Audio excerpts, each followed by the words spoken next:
My name's Diana Mercer. I've been with Peace Talks Mediation since January 1st, 2000. It was my Millennium Resolution.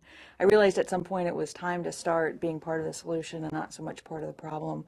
I'd been a litigation attorney since 1988, and I did a good job. My nickname was actually Jaws, and it was it was good as far as it went, but pretty quickly in I realized that there was a problem that wasn't being addressed in the court, and that's that the emotional needs of people weren't being met, and that as much as a legal agreement might have been very nicely drafted or what have you, it just wasn't doing the whole, it wasn't doing everything that people needed it to do, and so I turned to mediation.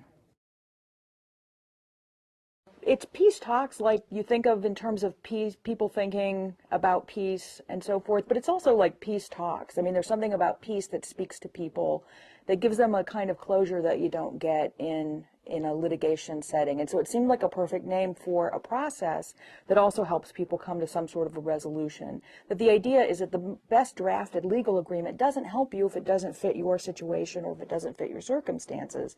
And so the idea being that if you talk and flesh out all of the issues that you need to talk about, that we can help you come up with something that's legal, that's well tailored to you and your family, and that's actually going to work.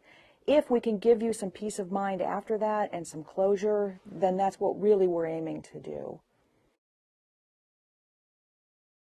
The idea behind mediation is that the people that are involved are the people who are making the decisions. So the wife and the husband are going to come in to our office, and we're going to provide a nice, safe place to talk. We're going to provide some people who can help moderate that discussion, who make sure that everything's heard, make sure that people understand what their legal rights are and so forth, giving them legal information and not giving them legal advice, and helping them steer the discussion such that they're able to come up with their own agreement. And so as much as we may make suggestions or point out issues or help them solve things, the idea is that they will come up with the agreement that they're ultimately living with.